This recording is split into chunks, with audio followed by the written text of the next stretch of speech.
gracious. تقييمي أن هناك تقدما نحو السلام ملحوظا. You've asked about my assessment, and I perceive that peace is making visible progress. لأننا في مصر نعشق السلام والأمان والاطمئنان. We in Egypt crave and love peace, security, and serenity. سواء كنا مسلمين أم مسيحيين. Whether we be Muslim or Christian. لأننا جربنا السلام فوجدناه أفضل الطرق التي توصل إلى الخير وإلى زيادة الإنتاج. Because we have tasted peace and found that it is the shortest way to prosperity and to abundance. ونحن نعرف أن من القواعد الأساسية أنه لا يصح إلا الصحيح. We have the sure conviction that one of the most fundamental principles of life, that peace is a good foundation for common living.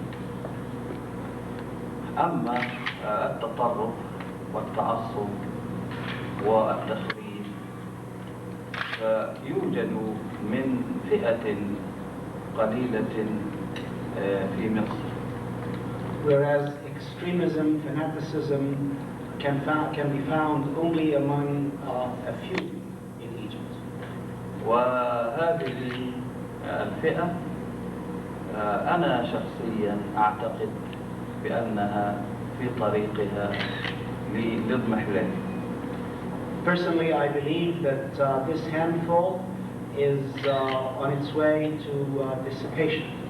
لأننا في مصر بطبيعتنا ضد العنف وضد التعصب وضد التخريب. Because it is in our very Egyptian nature to be against fanaticism, destruction, or extremism. لذا فأنا متفائل ومتفائل بأن السلام هو الذي سيسود إن شاء الله. Therefore, I am thrice optimist that peace indeed will prevail. Thank you. I would like to add to this.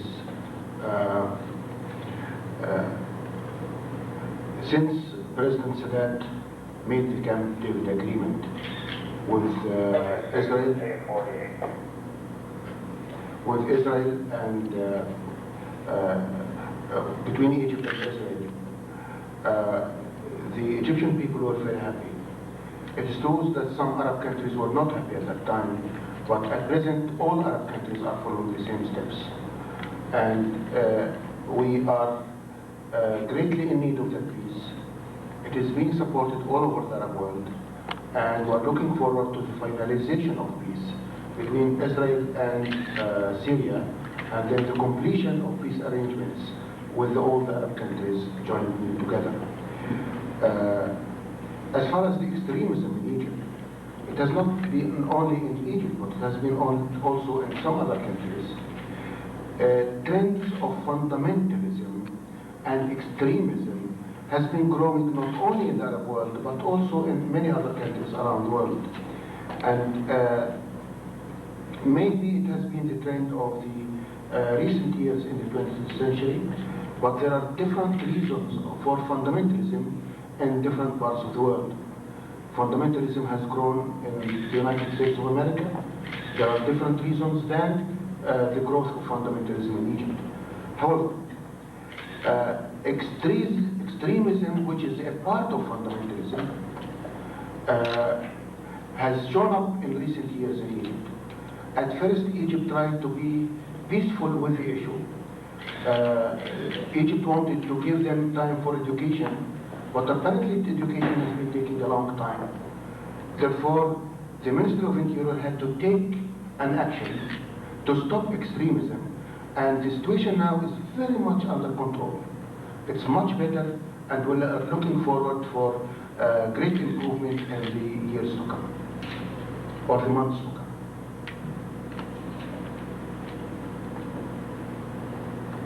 Renee Chandra from the Catholic. I was wondering, this is probably more for Dr. Rabbi, how this whole peacemaking honorary degree came about, and what the connection was between Westminster and the Egyptian leaders. Well, the relationships between Westminster College and Egypt are long. Starting in 1865, as a matter of fact, 120, 130, 140 years ago. When the college was founded, shortly thereafter we began to graduate men and women, and over the course of the years, over 85 of Westminster's graduates have gone to Egypt as doctors to work in hospitals, as nurses, as educators to help with literacy of Egyptian youth, to help in agricultural reform, to provide educational opportunities, etc. And so this grew out of the old United Presbyterian Church, which was until 1958 a separate part of the Presbyterian Church. And so these connections have been long and deep. The Grand Mufti and Dr. Habib are here at the invitation of the Presbyterian Church USA. And when it was asked which college would be an appropriate site for this convocation to bring these two international leaders together, given the history of our college, it was their decision that Westminster College should be the site of this convocation. A word about the degree which we will confer tonight. The awarding of a doctorate in peacemaking will be the first time in the Commonwealth that this degree has been awarded. In fact, until 2 months ago, there was no Doctor of Peacemaking degree allowed. I petitioned the Commonwealth of Pennsylvania, and they quickly agreed that this was an appropriate degree to confer. And though the Department of Education was not certain, it could be that this is the first Doctor of Peacemaking degree awarded in the United States. Question for, again, Dr. Fowley and Dr. Habib. Is there anything that the United States government can do that it is not presently doing to help speed the peacemaking process in the Middle East?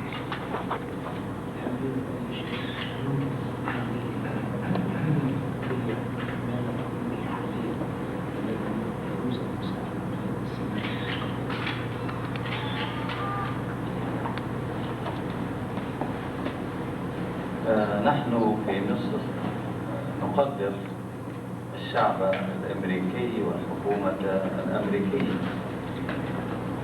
We, the people of Egypt, very deeply appreciate the American people and the efforts of the American government. ونقدر تلك الجهود التي بذلتها الحكومة الأمريكية من أجل السلام. We particularly value the efforts of the United States government as a mediator in the peace process. منذ عهد الرئيس كارتر ومن جاء من بعده من حكام أمريكا. Since the administration of President Carter and his successors, نحن نذكر أنه في عهد الرئيس أنور السادات جاء هنا إلى أمريكا وتمت أصول معاهدة السلام التي قامت بين مصر وبين إسرائيل. we recall since those days the visit by our former President Anwar Sadat to the United States for laying the foundations of the peace process that is now in progress. واستمرت جهود السلام متصلة منذ عهد الرئيس كارتر وتكللت والحمد لله بالنجاح. The progress of those efforts has continued unceasingly, and we are grateful that these efforts have been crowned most recently with great success. ثم نرى هذه الجهود الأمريكية من أجل إحداث السلام في الشرق الأوسط لم تكتفي بمصر وحدها. We note that those efforts did not stop with the relationships concerning Egypt only in the Middle East, but other countries as well. نحن أيضا نرى تباشير هذا السلام في فلسطين وفي الأردن، ولا ننكر الجهود الأمريكية التي بذلت من أجل السلام في منطقة الشرق الأوسط.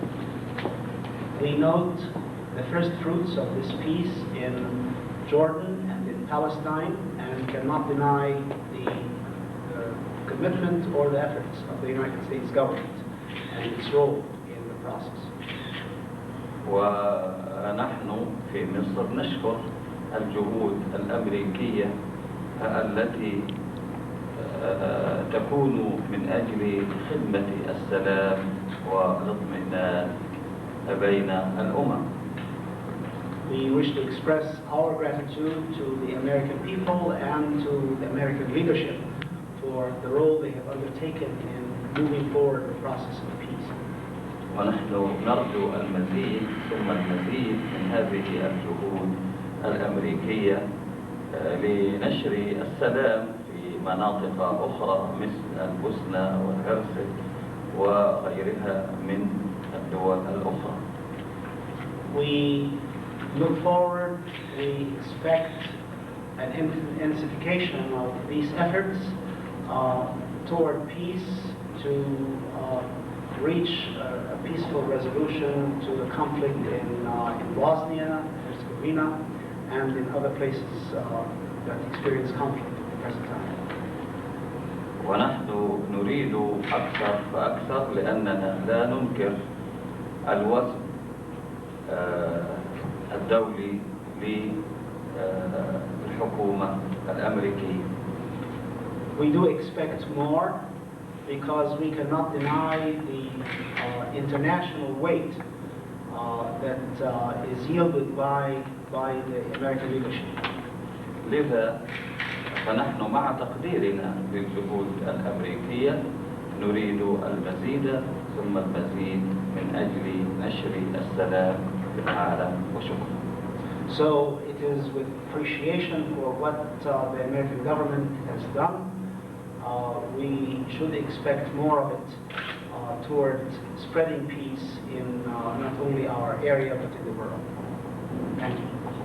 I would like to add to what the Grand Mufti has already said, that it would be a great role for America to assist the finalization of peace arrangements in the Middle East by helping Israel to move ahead one step further so that the arrangements can be settled or reached sooner than what's going on. And I would support what the Grand Mufti has been saying, that something needs to be done in Bosnia and Herzegovina.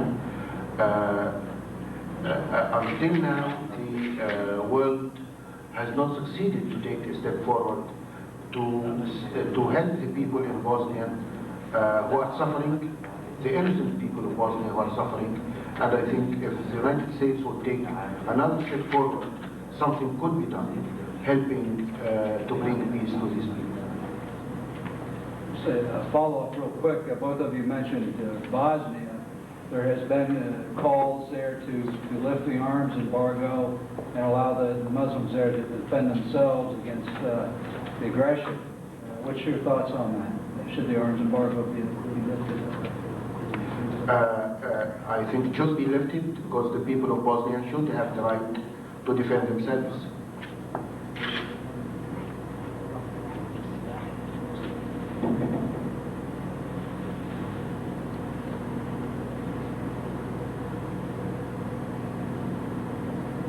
نعم، أنا أريد أن أدعو الحكومة الأمريكية أن تزيد من جهودها من أجل رفع حظر السلاح عن البوسنة والهرسك لكي يدافعوا عن أنفسهم.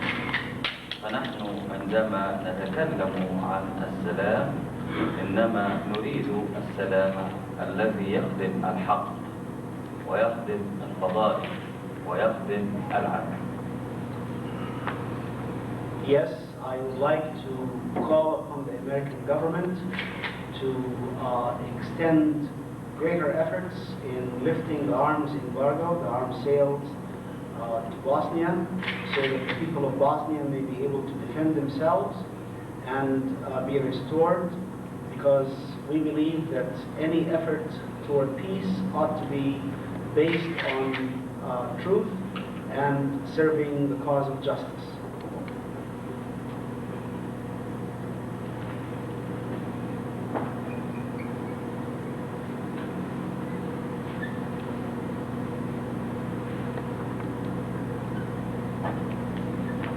Thank you.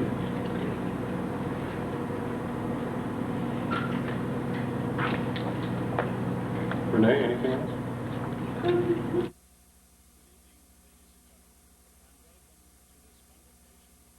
Which opens the January term of study here at our college and initiates also another tradition unique to this institution tonight, as we confer for the first time in the Commonwealth of Pennsylvania, and perhaps for the first time in the United States, honorary doctor's degrees, Doctor of Peacemaking.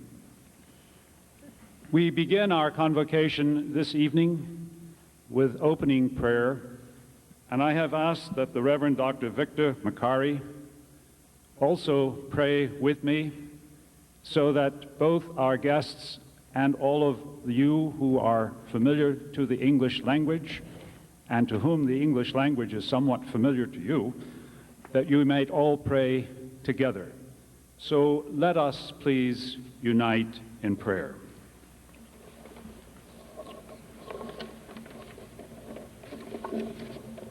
God of all ages, all creation, and all people, إله كل دهر، بارئ الخليقة بأسرها ورب جميع الشعوب.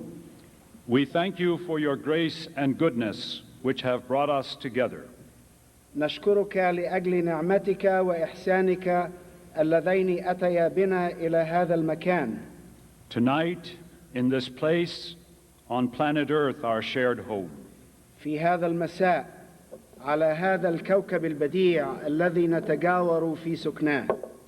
We ask that as you have spoken in other times through your prophets, نلتمس إليك أنك إذ تكلمت في أزمنة ماضية من خلال الأنبياء, through your servants and through your word, وبوساطة عبيدك الأمناء ومن خلال كلمتك الأزلية, you will also use this occasion as one in which we hear anew your still small voice. أن تستخدم هذه المناسبة لكي نسمع من جديد صوتك السرمدي الهادئ يخاطب آذاننا وقلوبنا. Even in the joy of this hour, we confess that we are pained by the ignorance, fear, and sin. وحتى في بهجة هذه الساعة نعترف أنه يؤلمنا جهلنا وخوفنا وخطايانا التي تحيد وعينا عن اهتمامك بأمورنا, which pervert our consciousness of being a part of your human family into a persuasion that we belong only to a tribe. والتي تصرفنا عن أن نكون عائلة واحدة ونتحول إلى أن نكون قبيلة, only to an ethnic group, أو أن نكون مجموعة إثنية, only to one nation, أو أن نكون أمة, only to one religion. أو أن نتمسك بديانة. We pray that you will enlighten us with the bright realization نتضرع أن تنير قلوبنا بأن نفهم that diversity need not be divisive, أن تنوعنا لا يعني التفرقة، that we can all be one without all being the same, وأنه يمكننا أن نكون واحدا مهما اختلفت عقائدنا. allow us, we humbly pray, نتضرع أن تسمح لنا to thank you for those who labor to break down dividing walls, أن نشكرك من أجل هؤلاء الذين يستطيعون أن يحطموا الحواجز التي تفرق، for those who build bridges over chasms of prejudice and mistrust, من أجل الذين يبنون جسورا فوق هوات الاعتداء وعدم الثقة، who courageously defy the dividing forces of sin and evil, الذين يتحدون القوات التي تفرق بين الناس، قوات الشر والخطية، to bring together for the advancement of your kingdom حتى يأتون بملكوتك، people of all traditions and heritages, people who bear your image. ويأتون إلى ملكوتك بأناس من جميع تقاليد الأرض، من جميع تراثها. Thank you for your grace and mercy, نشكرك اللهم من أجل نعمتك ورحمتك which can make strangers into friends, اللتين يقربا الأجانب والأغراب، which can inspire us to beat swords into plowshares, اللتين يستطيع أن يضربا من السيوف مناجل، which can transform each of us into instruments of your peace, your salam. النعمة والسلام والمحبة التي تستطيع أن تحول كل منا إلى أدوات للسلام. Amen. سلامك. آمين. Distinguished guests and friends, we are indeed honored to have you here tonight at our college and in our larger community. Dr. Tentawe and Dr. Habib are in our country for these few days as guests of the Presbyterian Church USA. Westminster College is pleased and honored to be a part of this most significant event for reasons which will become evident in just a moment. Arrangements for an occasion of this magnitude have involved the national staff of the Presbyterian Church. Please allow me to express my special thanks to Dr. Victor McCary and Mr. Robert Stoddard, who have served as the church's coordinators, consultants, and liaisons for this visit. At the local level, the college, the Shenango Presbytery, and the regional community have participated in planning for this visit of our guests to our region and for this opening convocation of Westminster's January term. My special thanks to the Executive Minister of our Presbytery, Reverend David Dawson, to Mr. Amen Hassan, President of the Newcastle Islamic Society, to Westminster Trustee Dr. Michael Moss, to Dr. Robert Van Dale, the Chair of the Department of Religion and Philosophy, to my assistant, Mr. Eugene DiCaprio, to Dr. Just Mann, Associate Dean of the College. All of these people have given extraordinary time and energy to coordinating the good and valued efforts of dozens and dozens of people. We are indebted to each of them, every one of them. Please join me now in a round of applause and as an expression of our appreciation for their good labors. Thank you, every one of you.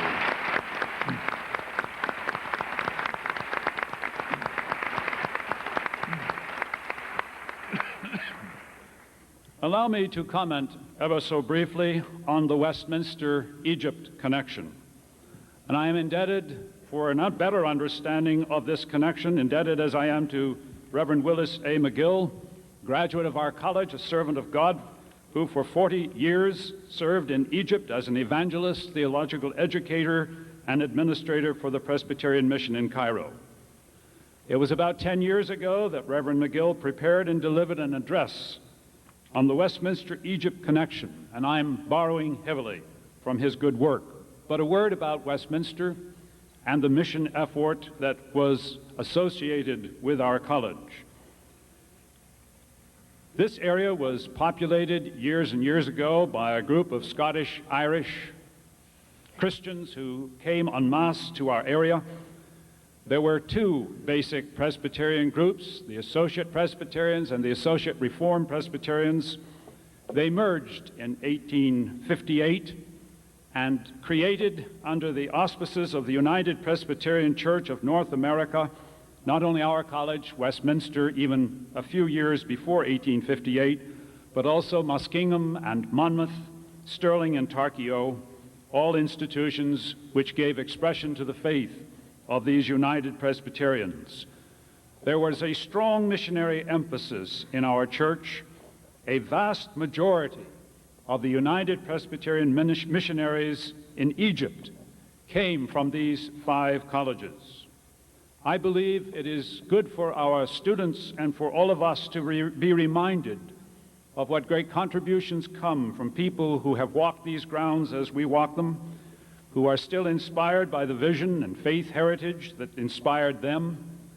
And if I were giving a litany of some of those who made contributions to the life and growth of Egypt, beginning over 130 years ago, my records in my eyes reveal the name of Reverend William Harvey, 1865, the first Westminster College missionary who opened a school in Egypt for children. Reverend David Strang followed. John Giffen followed in 1875 and was involved in building post-secondary schools for boys to become Asut College. Also, he was involved through the help of John Alexander for the mummy that is here at Westminster College. Lenora McDowell, graduate of 1877, became a teacher at 2 schools for girls in Alexandria, and many of those who came under her influence gave their lives in service to the goal of providing education for Egyptian young people. And I quote from Reverend McGill, "In addition, there was the determination to do something about breaking down mutual religious antagonisms, wherein parents of whatever religious persuasion passed on to their children all the animosities, all the grievances, all the centuries-old prejudices and hatreds. These are sentiments and forces that disrupt societies." Westminster's graduates were determined to counter those forces. Some 85 in all from our college have been engaged in different forms of service of varying duration in Egypt. Several stars in that cast include Dr. Helen Martin, who served as principal of American College for Girls, now Ramses College for Girls in Cairo. Many of her students became leaders in alleviating human misery, addressing needs of underprivileged, encouraged reform in social institutions. Dr. Martin was decorated by the Egyptian government in tribute for her service to the people of Egypt. I think of Dr. Davida Finney, a woman who became a leader in Egypt's adult literacy movement, especially villagers, and saw as she did that literacy was a means for raising the quality of life. She pioneered in developing programs that took these opportunities into the villages and byways of Egypt. The request for her program grew, and it was modified to reflect Muslim concerns, and it is noted even today as having made an enormous contribution to the good of Egypt. Or Milo McPheeters, who introduced modern agricultural techniques to Egyptian farmers, particularly introducing Jersey cattle. The result was a substantial increase in the milk production that served the children of Egypt. The program was so successful, it was finally adopted by the Egyptian government. Or I think of Dr. Charles Adams, who became a noted, respected authority in the area of Islamic theological thinking and its influence on society in the political arena. And I mentioned too Dr. Wendell Cleland, who was recruited to be a nucleus of American educators for a new project that was envisioned to be for the good of Egypt, the establishing of a new university in Cairo to represent a higher education link with the primary and secondary mission schools. Today, that institution is known as the American University in Cairo. I think, too, of Dr. Paul Jamison, who rendered outstanding medical service at Tanta Hospital, or Mary Ruth McLaughlin, a nurse at Asut Hospital, or Chad Ireland, who went over from our college in 1985 to work in the area of education, or Mary Lou Lorimer, who was a teacher and librarian, who with her husband Jack served for 40 years in Egypt. Jack, in his last years there, was president and professor of the Evangelical Seminary in Cairo. And in addition to this, we could list all those graduates who served the Westminster Egypt connection stateside as officers of the United Presbyterian Church's Board of Foreign Missions and as fundraisers for causes to improve health and education in Egypt. So, I think the evidence would suggest that Westminster's connections to Egypt are best described in terms of the lives of men and women whose skills and competencies honed at this college, whose dedication and commitment developed and deepened at this college, labored to make a difference for good among the people of Egypt. And so, we are pleased indeed to be the site tonight for this needed and encouraging dialogue between Muslims and Christians in Egypt. We have been a part of that dialogue for, these 130 plus years.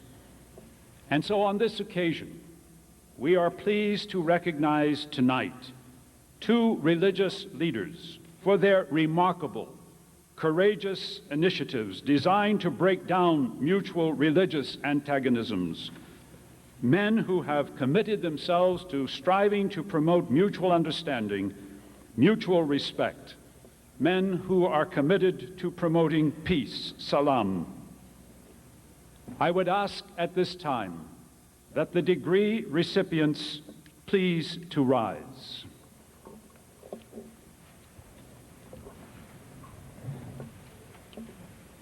I will now invite the chair of the faculty, Dr. Gary Lilly, to read the citation for the Grand Mufti, Dr. Tantawi, and Dr. John Deegan, the Vice President for Academic Affairs and Dean of the College, to read the citation for Dr. Samuel Habib.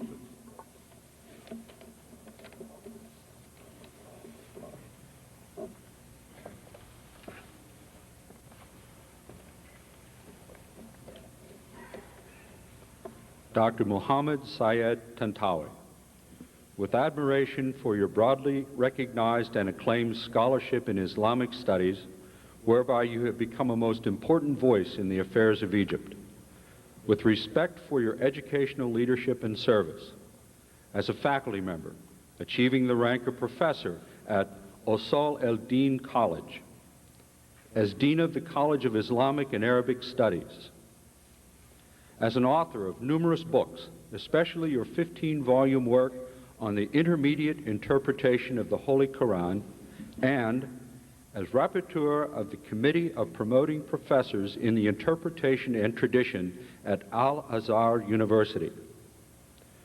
With appreciation for your highly important contributions to your nation as Mufti of Egypt since 1986, with gratitude for your ecumenical courage, vision, and leadership, by becoming the first Muslim clergyman to speak in a Christian church, by participating in the Conference of St. Egidio at the Vatican, held in Malta, by reaching out to the Anglican religious community through dialogue with the Archbishop of Canterbury, by sharing in the 8th World Conference for Infancy Caring at the Vatican, by demonstrating that relationships of respect and trust can serve as the basis for cooperation in efforts to improve the human condition, and by removing the barriers that make diversity divisive and encouraging joint religious efforts that will help establish Egypt as a nation of peace.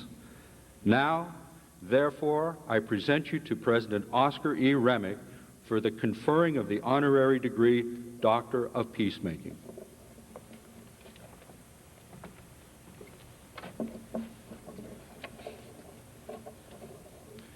The Reverend Dr. Samuel Habib, with appreciation for your loyal commitment to the Church of Jesus Christ as an ordained minister of the Coptic Evangelical Church of Egypt, in which capacity you have given this religious body a new self-understanding and identity, by raising its voice and witness in ever broader areas of Egypt's life, and indeed in the whole world, by relating the Reformed heritage to causes and situations where humans live out their existence, by extending your ministry into ever broader arenas through writing many books and articles and establishing a Christian literature publishing house, and by helping to refocus the religious expressions of faith from individual piety to social programs of service, thereby reformulating a significant system of Christian thought known as the theology of development.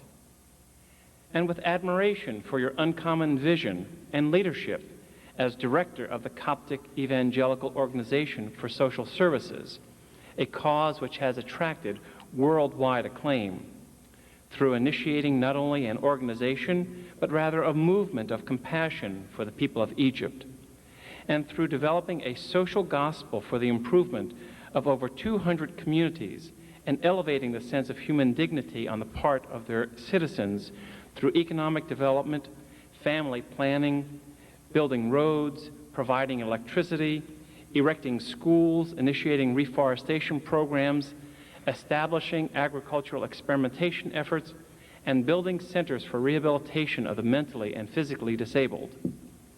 And with gratitude for your remarkable ecumenical vision and leadership as President of the Protestant Churches of Egypt, in which role you have helped to create a new hope and expectation for cooperation of all people for the greater good of Egypt, by encouraging and promoting dialogue between all Christian communities in Egypt as a means for nurturing a spirit of renewal in each of them, by pioneering in efforts to create and sustain dialogue and cooperation between Muslims and Christians, based on respect and compassion for each other, by providing a vision of the responsibility of each religious group to work together for the improvement of the Egyptian nation, and by removing the barriers that make diversity divisive and encouraging joint religious efforts that will help establish Egypt as a nation of peace. Now, therefore, I present you to President Oscar E. Remick for the conferring of the honorary degree, Doctor of Peacemaking.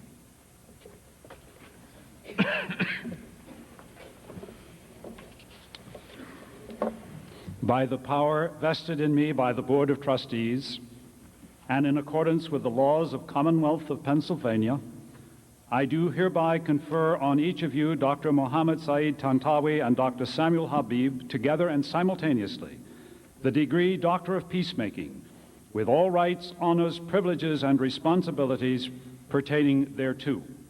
Please join me in congratulating these two international.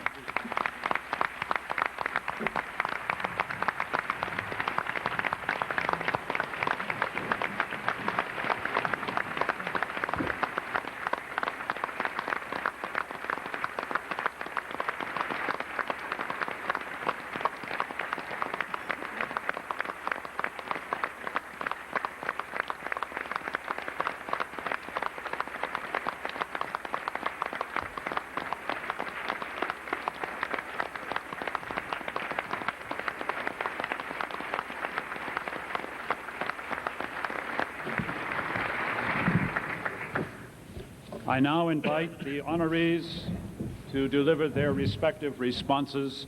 Dr. Tantawi.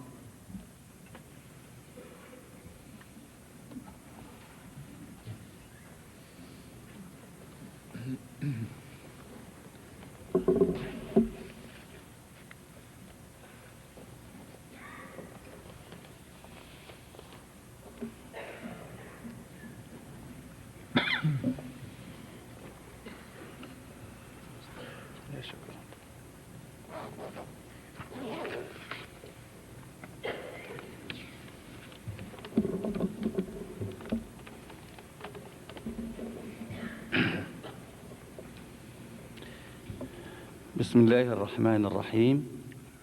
In the name of God, the most gracious and most compassionate, السيد الفاضل الدكتور أوسكار رئيس كلية ويستمنستر ومجلس الوكلاء الموقر، السادة الكرام. Mr. President, President Oscar Remick, distinguished guests, إنني لسعيد كل السعادة أن أتقدم بخالص الشكر وعظيم التقدير للسيد الدكتور أوسكار ولكم جميعا فردا فردا. I am indeed deeply pleased and privileged to present my thanks to you, President Remick, and to all of you who are gathered here tonight. مرة أخرى يسعدني كل السعادة أن أتقدم بخالص الشكر لكم جميعا على هذا الشرف العظيم الذي قلدتم عنقي به. I reiterate my thanks to all of you for this distinguished privilege with which you have garlanded me. حيث منحتموني درجة الدكتوراه الفخرية في صنع السلام. As you have granted me this honorary doctorate in peacemaking. وحيث منحتم هذه الدرجة أيضا لصديقي العزيز الدكتور صمويل حبيب. And as you have awarded this distinguished degree also to my valued and esteemed friend and colleague, Dr. Samuel Habib. الذي أعتز بصداقته وبالتعاون معه في مجال خدمة السلام والأمان الذي نرجو أن ينتشر في كل زمان وفي كل مكان. Whose friendship I cherish and whose cooperation I value in the endeavor to spread peace everywhere and in all times. كما أنني أقدر كل التقدير تلك الدعوة التي تكرمت الكنيسة المشيخية فوجهتها إلي لزيارتها ولزيارة الولايات المتحدة الأمريكية. As well, I proffered my profound gratitude to the Presbyterian Church USA for its thoughtful invitation to visit it and the United States of America. لكي ألتقي مع هذه الوجوه الخيرة ومع تلك القلوب الطاهرة ومع هذه المشاعر النقية التي تحرص على نشر المحبة والمودة بين الناس. Which invitation has afforded me the opportunity to gaze upon your hospitable and gracious countenances, to be in your midst, and to participate in this effort of your own peacemaking. والتي تسعى لإقامة تعاون صادق كريم لحمته وسداه تبادل المنافع الشريفة بين أفراد البشر على اختلاف عقائدهم ومذاهبهم. Indeed, I value your great efforts in spreading the good tidings of peace among all people despite the diversity of their doctrines and their ideologies. والتي تحرص أيضا على نشر الحق ومكارم الأخلاق والفضائل بين الناس جميعا. Such endeavors indeed assure that peace that seeks truth will in fact produce good and kind morals in the treatment among people. والتي تحرص أيضا على نشر السلام العادل بين أفراد البشر والجماعات والأمم جميعا. Such efforts as yours indeed ensure that peace with justice is promulgated among people. إن الله عز وجل قد أوجد الناس جميعا من أب واحد ومن أم واحدة. God, may God be praised, has created all people of one father and one mother. وأمرهم أن يعيشوا إخوة متحابين يحب كل واحد منهم الخير لغيره كما يحبه لنفسه. God has commanded that people live for one another, expressing mutual affection and caring for one another as they do care for themselves. ونحن في مصر نحرص كمسلمين وكمسيحيين على نشر روح الإخاء والمودة فيما بيننا.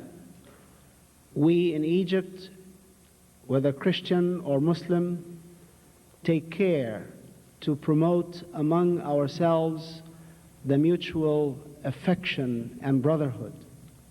لأن هذه الروح السمحة العاقلة عندما تنتشر في أمة يعمها الخير والرقي والأمان والرخاء والتقدم. For indeed, when such tolerant spirit pervades a nation, it promotes among its members peace, security, serenity, and progress. إن المسلمين والمسيحيين في مصر مساكنهم متجاورة ومزارعهم ومصانعهم ومتاجرهم متلاصقة أو متقاربة. Muslims and Christians in Egypt live side by side. Their residences are adjacent, their workshops, their businesses, their farms, their factories are in close proximity to one another.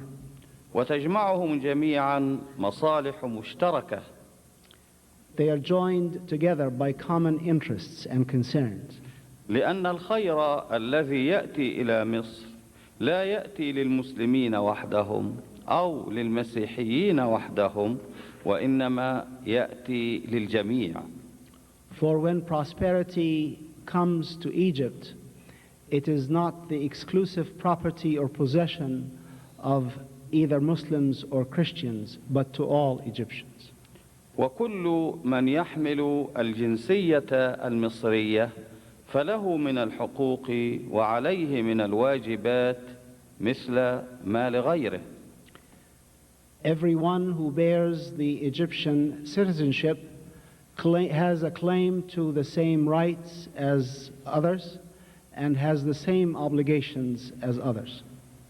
له من الحقوق وعليه من الواجبات مثل ما لغيره سواء أكان مسلما أم مسيحيا أم يهوديا أم غير ذلك.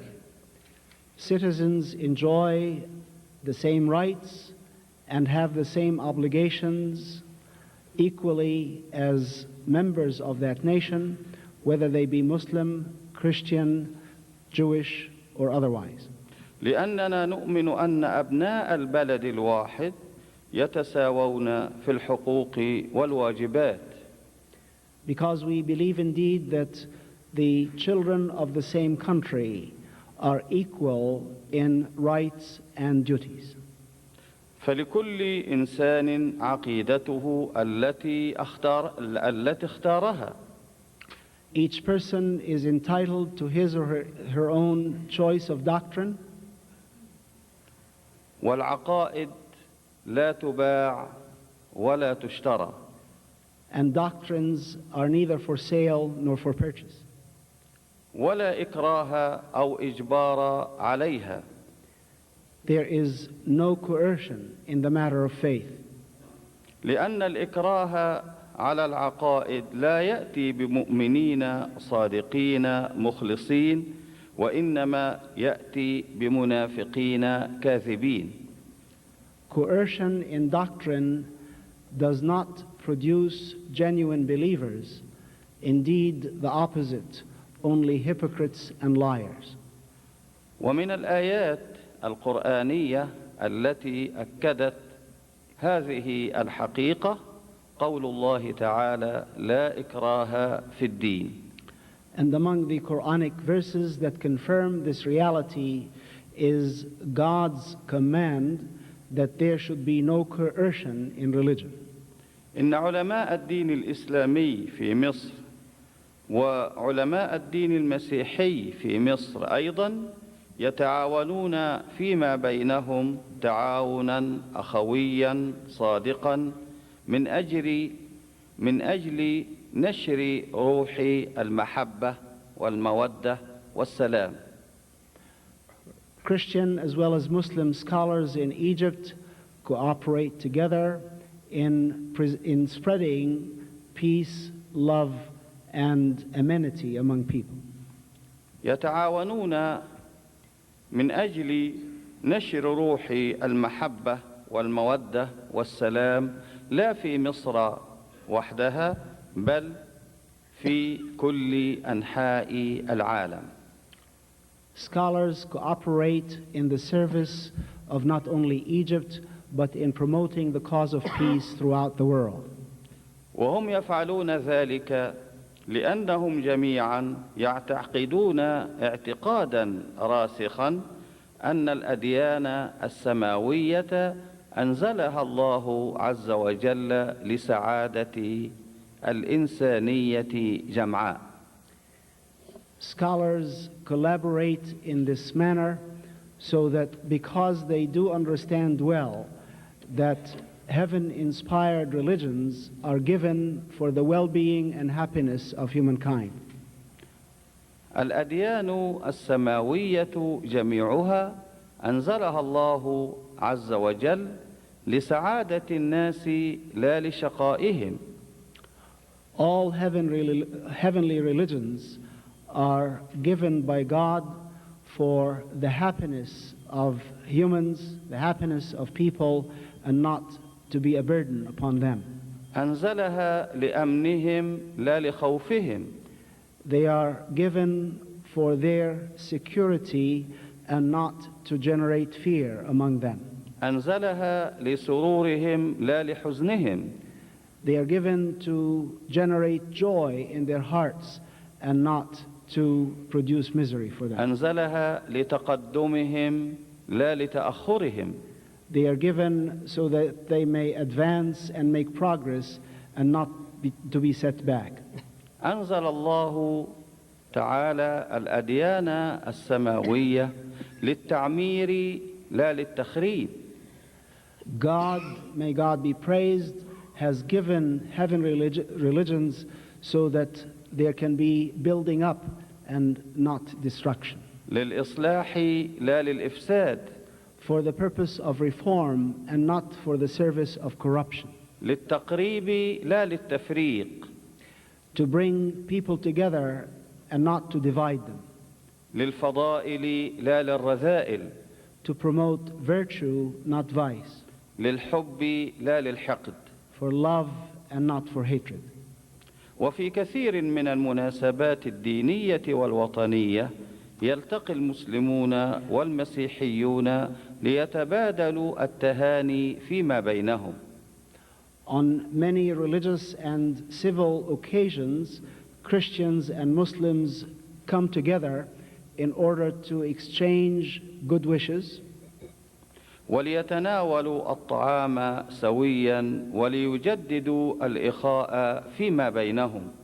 To partake together of festive meals and to renew the bonds of brotherhood among themselves.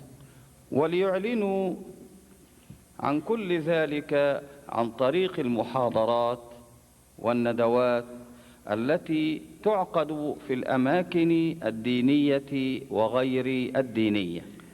They declare their commitment to this brotherhood through the participation in panels and the presentation of lectures on religious and non-religious occasions.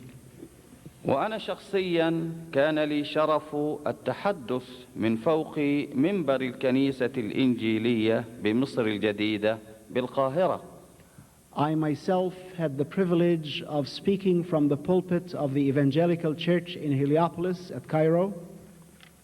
وكان ذلك بدعوة من الصديق العزيز الدكتور صمويل حبيب. At the very invitation of my dear and cherished friend, Dr. Samuel Habib.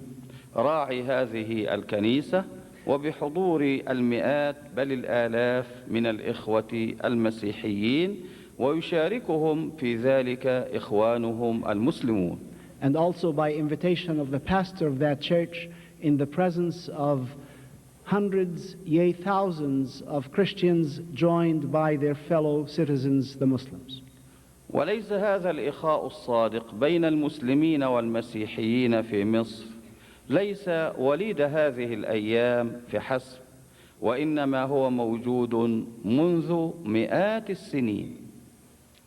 This genuine brotherhood which we enjoy in Egypt between Christians and Muslims is not the product of only recent years, but has indeed existed for hundreds of years. وقد عبر عن ذلك المؤرخون والأدباء والشعراء.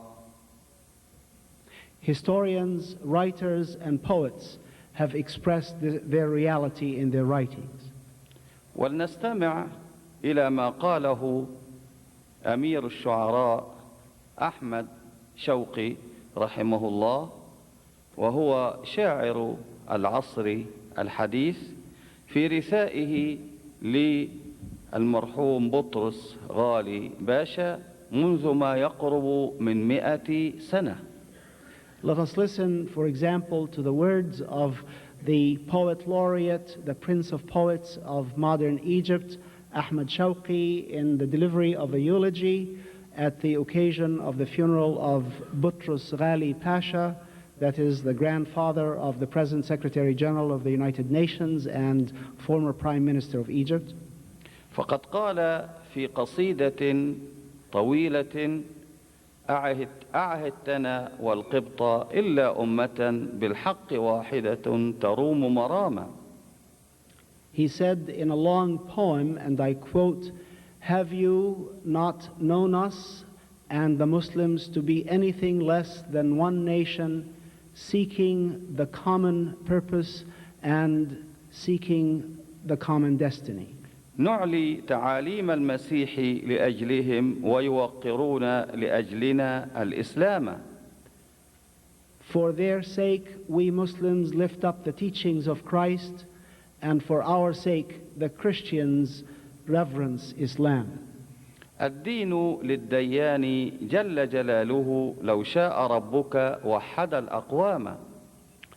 Faith belongs to God, and if indeed God wills it, all nations would be one. لقد سمعتم سيادتكم عن بعض الأحداث القليلة التي قام بها بعض الذين لا يفهمون الأديان السماوية فهما سليما. Surely you have read or heard about some incidents committed by some who do not properly understand the religion of Islam. والذين امتدت أيديهم بالتخريب إلى بعض المنشآت كما امتدت بالعدوان على بعض المسلمين وعلى بعض المسيحيين. Some aggressors who have dared to stretch their hands against some Muslims and some Christians and some established owned by both. كما امتدت أيديهم بالاعتداء على بعض السياح الذين يأتون لزيارة مصر من شتى بقاع الأرض. They have touched with the hand of aggression also some tourists who have come to Egypt from the various corners of the earth. وإني باسم الدين الإسلامي أحيط سيادتكم علما بأن الدين الإسلامي بريء من أفعال هؤلاء المعتدين. In the name of the Muslim religion, I declare to you that Islam is innocent of the activities of those aggressors. ولو أن هؤلاء الجاهلين فهموا دين الإسلام فهما سليما لعرفوا أن غير المسلم دمه مصون كدم المسلم تماما. If those foolish few only understood Islam properly, they would have known that the blood of a non-Muslim is as sacred as that of a Muslim. وأن أموال غير المسلم مصونة تماما كأموال المسلم. And that the property and the wealth of non-Muslims are as sacred and as to be protected as those of the Muslims. وأن كرامة غير المسلم محترمة تماما ككرامة المسلم. And that the dignity of a non-Muslim is also to be reverenced as that of the Muslim. وما دام غير المسلم يحترم عقيدة المسلم فإن على المسلم أيضا أن يحترم عقيدة غيره ولا يسيء إليه بأي لون من ألوان الإساءة. If a non-Muslim only respects the doctrine of Muslims, then the Muslim has the obligation of not even touching that non-Muslim with any kind of injury or attack. إن دين الإسلام دين سلام وأمان واطمئنان لكل من يمد إليه يد السلام والأمان والاطمئنان. The faith of Islam is a religion of peace, security, serenity, and is reaching out to anyone who stretches out a hand extending peace, security, and serenity. وإنني باسم ديني الإسلامي أدعو كل إنسان سواء أكان مسلما أم مسيحيا أم غير ذلك أن يعرف أن الأديان السماوية جميعها تدعو إلى نشر المحبة والمودة وتبادل المنافع بين الناس. In the name of my Muslim faith, I call upon each one to recognize that Islam is committed to seeking out others for the sake of peace, love, and affection among people. تدعو الناس إلى نشر المحبة والمودة لكي يعيشوا عيشة كريمة تظلها راية العدل والحرية والكرامة الإنسانية. Islam calls upon its adherents to live honorably in relationship to others, serving together under the banner of justice. مرة أخرى أشكر سيادتكم جميعا شكرا جزيلا وأكرر شكري وتقديري واحترامي للكنيسة المشيخية بالولايات المتحدة الأمريكية. Once again, I offer my thanks to all of you, to the college, and to the Presbyterian Church USA. كما أكرر شكري للسيد الدكتور أوسكار رئيس الكلية وللشعب الأمريكي الكريم ولرئيسه السيد بيل كلينتون وأهنئكم جميعا بمناسبة أعياد الميلاد المجيد وأقول لسيادتكم جميعا كل عام وأنتم بخير وشكرا. I reiterate my thanks particularly to Dr. Oscar Remick, the president of the college, and to the whole of the American people. I also take this opportunity of Christmas time to extend my very best wishes and greetings to you for a prosperous new year. Thank you.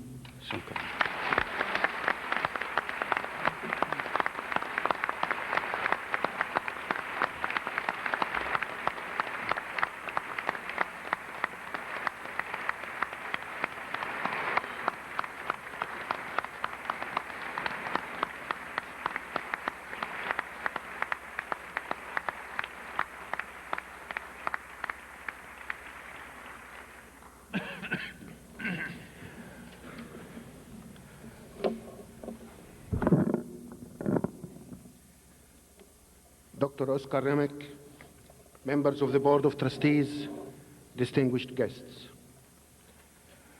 I would like to express my deep appreciation for this honor given to me and to my friend and colleague, Dr. Muhammad Sayyid Tantawi. Thank you very much. We are proud to be a part of this event, which launches a new peacemaking center here at Westminster College. We commend the college for pioneering in this very important area. This degree recognizes different efforts to promote peace within Egypt. I accept it as a representative of the Protestant, Orthodox, and Catholic churches of Egypt, all of whom contribute towards peace in our country. I accept it also on behalf of my colleagues in the Coptic Evangelical Organization for Social Services, who work very hard for peace in Egypt and in the Middle East and in the world. I congratulate my friend, His Virtue Dr. Tantawi, for having received this degree, acknowledging his high standing as a theologian within Islam. This degree is a recognition of his open-mindedness on all issues, his commitment to his faith, his concern for building continued better relationships with Christians and Muslims, and his concern for the development of Egypt. I appreciate all of the other Muslim leaders in Egypt who support peacemaking. I also appreciate others, Muslim and Christian, who support interfaith relations in the Muslim world. Peace is the main goal of all religions. One of the concerns of religious people must be the manner in which we live together as Christians, Muslims, and Jews. We should not be in competition. We should find ways and means to complement each other, support each other, and work together.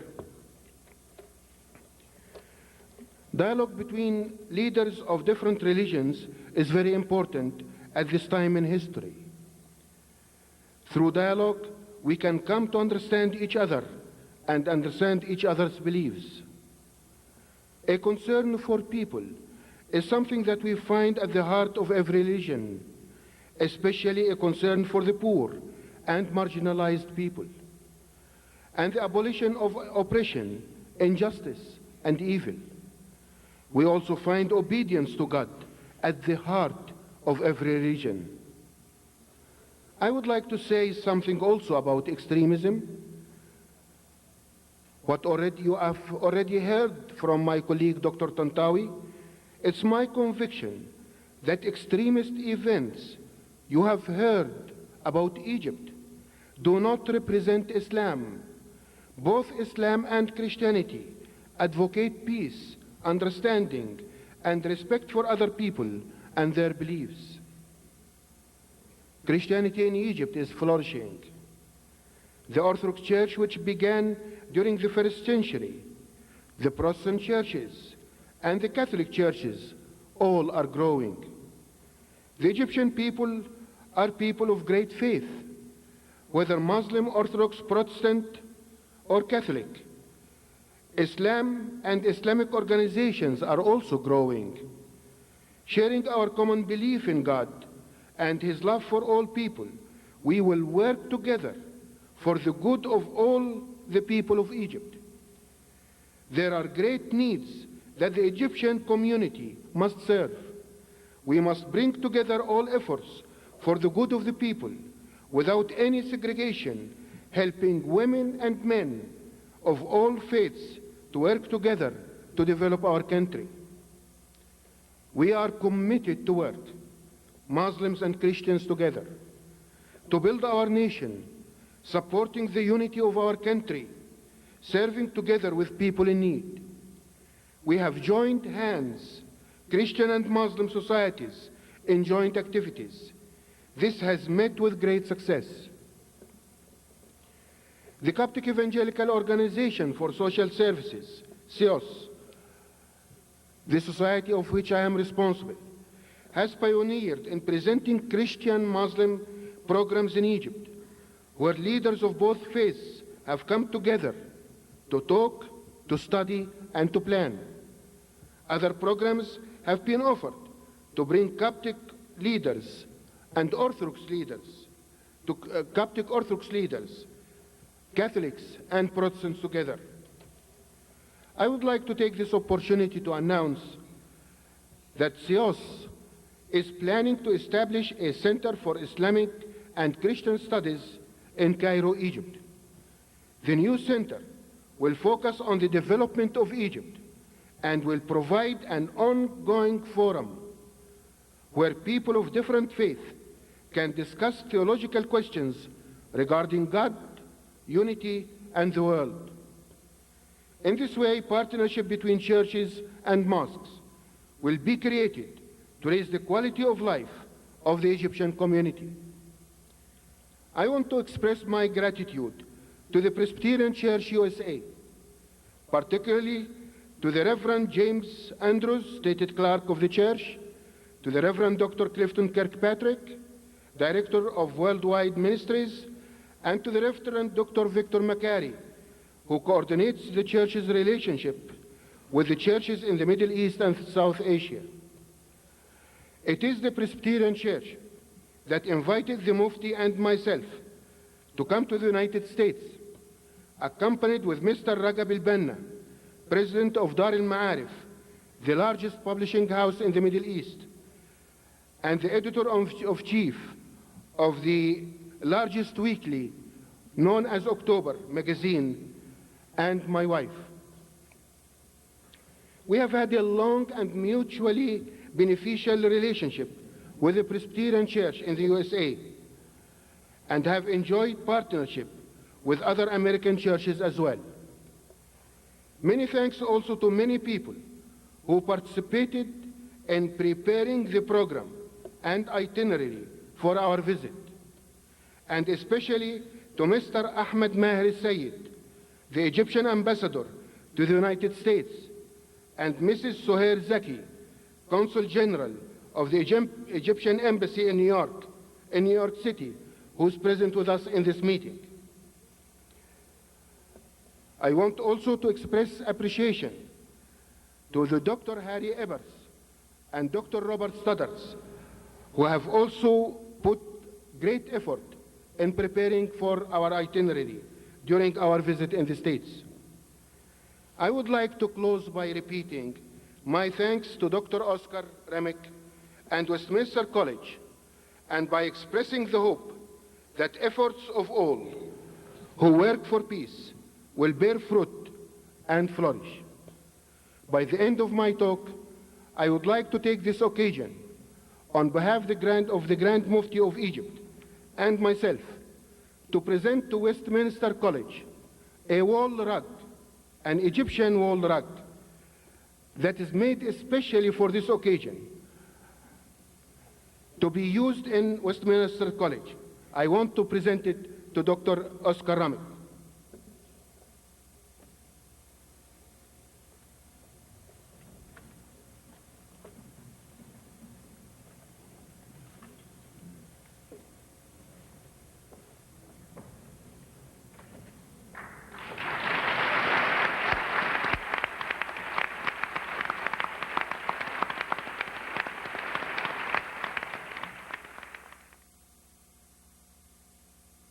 And the Reverend Dr. Samuel Habib, as you are recognized by Westminster College with honorary doctorates in peacemaking. This award recognizes the courageous steps which you both have taken to encourage dialogue and understanding between the Christian and Islamic communities in Egypt. By fostering cooperation between cultures and across different sectors of the community, you have provided valuable leadership in this mission. In a widening global economy, efforts which serve to increase understanding and the building of partnerships among different cultures will help prepare us to meet the challenges of our changing society. By working together as partners to find new opportunities and new horizons, we help to improve our world not only for ourselves but also for our children. As today's students become tomorrow's leaders, these new friendships are sure to prosper. on behalf of all Pennsylvanians, I commend you on this well-deserved honor and offer best wishes for every continuing success. Governor Robert P. Casey, Pennsylvania. And then a resolution which was adopted today by the General Assembly of the Commonwealth of Pennsylvania. If you read the newspapers, you would have thought they had no time today for much of anything, but they did the important things. And I read a bit of the citation from the House of Representatives of the Commonwealth of Pennsylvania. Whereas Dr. Mohammed Saeed Tantawi, the Grand Mufti of Egypt, and Dr. Samuel Habib will receive an honorary doctorate in peacemaking presented by Westminster College on this day, January 4. Whereas Dr. Tantawi and Dr. Habib are being recognized for taking the initiatives in encouraging dialogue and understanding and cooperation. Now, therefore, the House of Representatives of the Commonwealth of Pennsylvania congratulate both Dr. Tantawi and Dr. Habib on the great honor which has been bestowed upon them, and heartily commend them for helping to promote a better understanding among the peoples of Egypt through the exchange of cultures and ideas. And it has been directed that this citation, sponsored by the Honorable Frank LaGrotta, be transmitted to our distinguished colleagues and friends. And I'm pleased to do so this evening on behalf of all the people of Pennsylvania.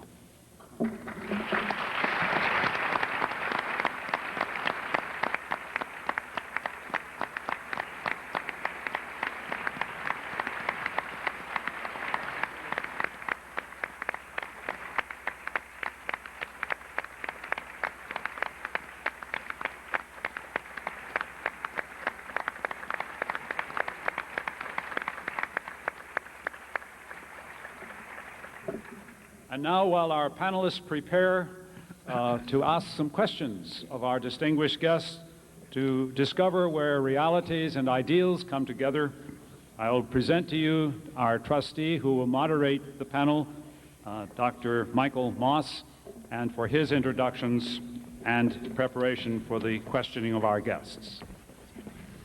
President Remick, thank you very much. I want to say how special it is for me to be part of this tonight. The Presbyterian Church USA got into the peacemaking business as a formal activity in 1981 by action of the General Assembly. And I was one of the people asked, honored in a way, to be a member of the first Peacemaking Advisory Committee. When I leave here after a stop in Nashville, I will go to Houston to the 32nd meeting of the Peacemaking Advisory Committee, and will transmit to that committee the actions that were taken here by Westminster College in honor of Dr. Tantawi and Dr. Habib and the work that they have done in both the area of reconciliation and in sharing compassion between religions and among peoples. It's a pleasure to be here tonight and to have an opportunity to be moderator of this panel. We will take probably 35 or 40 minutes worth of questions and answers, and I will ask Dr. Tantawi and Dr. Habib to be relatively brief in their remarks so that we can cover as many questions as possible in the course of the evening. Our panel members, on my far right, Raghib El-Banna, who is a columnist and reporter for Al-Akram, one of the major daily newspapers, probably some would say, and I think rightfully so, the most important newspaper in Egypt. It's a pleasure to have you here tonight. Next to him is Mrs. Soher Zaki, the Consul General of Egypt, here from New York City. It's good to have you here.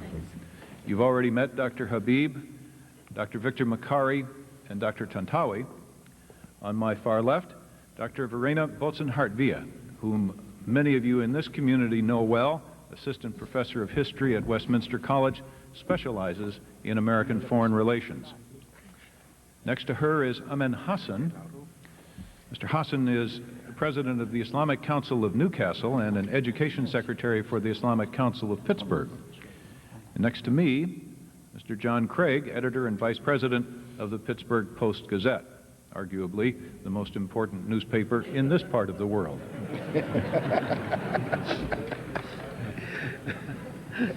I'd like to begin by asking my fellow journalist, Mr. Craig, if he would like to ask the first question of our distinguished guests. I think it would be very interesting for the audience to hear from both of them, and I would leave it to them to decide who should go first. What they believe to be the single most important things that American citizens could do to help them achieve the sort of peace that they're looking for in Egypt.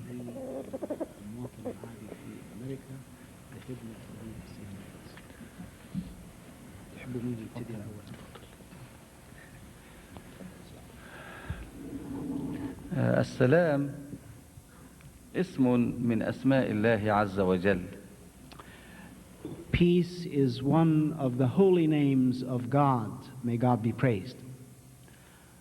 السلام نشره مطلوب من كل فرد في هذه الدنيا. Peacemaking is required of every individual in this world. وعندما نتحدث عن السلام نعني السلام العادل الذي يحمي الحق ويقف في وجه الباطل. When we speak of peace, we speak of peace with justice, whose function is to defend truth and to resist evil. ونشر السلام بين الأفراد والجماعات ليس مطلوبا من الحكام وحدهم، وإنما هو مطلوب من كل فرد على قدر استطاعته وعلى قدر ولايته. The promotion of peace is not only the function of rulers and those in government, but is the requirement of every individual to the extent of their ability and trusteeship. لذا فكل فرد سواء أكان في الولايات المتحدة أو كان في غير الولايات المتحدة مطلوب منه أن يساعد في نشر السلام. Every citizen, whether of the United States of America or outside the United States of America, is under obligation to participate in the efforts of peacemaking. وإذا كانت أصوات السلام تختلف في قوتها فإننا نرجو أن يكون صوت السلام العادل الذي يحق الحق ويبطل الباطل أول من ينادي به الشعب الأمريكي الصديق. While the voices of peace vary in their strength, we trust that the voice of peace that seeks justice and protects truth will be heard most strongly by the American people, from the American people. لذا فنحن جميعا نتكاتف ونتعاون ويشد بعضنا أزر بعض من أجل نشر السلام العادل وشكرا. Therefore, we must join hands together and support one another in promoting peace wherever and whenever we are able. Thank you. If I may want to add just one statement to what has been heard, to what we have heard till now.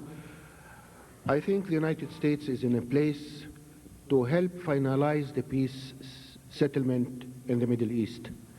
And I think it is the high time that the United States will play a role with Israel to finalize peace with Syria. I think needs some pressure, take another step, then it will be done. Thank you. Truly a challenge for Americans to look at. Mr. Albana, would you care to be next, please? I want to add a statement that we trust the United States, and we know well that the United States can do much for peace. Now we did more than we can, and we wait for the peace, not for Egypt only, but for Syria and for the Palestinians and for every people in the area. The peace, we cannot take it as piece by piece, but we want the whole peace as a whole for all people in the Middle East. We don't ask a matter impossible, but we ask a matter very possible. We want our land, we want our right, not more. We don't ask impossible matter. I think what we ask is very simple, that everyone can help us to take it. Thank you. Let me take a moment to ask if there are any people in the audience who have questions. There were a couple of people who were going to collect them on cards, and I think the ushers are going to come down and pick them up. If you have questions, if you'll pass them in to the ushers, and then they will bring them up here, and we'll have a chance to, we hope, get to 2 or 3 of those. We will not be able to get to all of the questions. Otherwise, I'm afraid we'd probably be here most of the night. And our friends from Egypt are still adjusting to U.S. time. You have to understand that it is 8 hours later in Egypt than it is here. So it is now, what, 5 o'clock, almost 5 o'clock in the morning in Cairo. So, Dr. Bosenhart, you're next. Thank you. I had the opportunity to speak a little bit informally before the meeting, and so I have some very specific questions. Because I'm a historian, of course, I have a historic question for you. The Mufti, you said in your remarks that there is a long history of this brotherly bond in Egypt. And I'd like to ask you to give us a little bit more of this history, that there is really this cooperation and this coexistence of the 3 churches, not the Christian church, the Jewish religion, and also, of course, Muslims.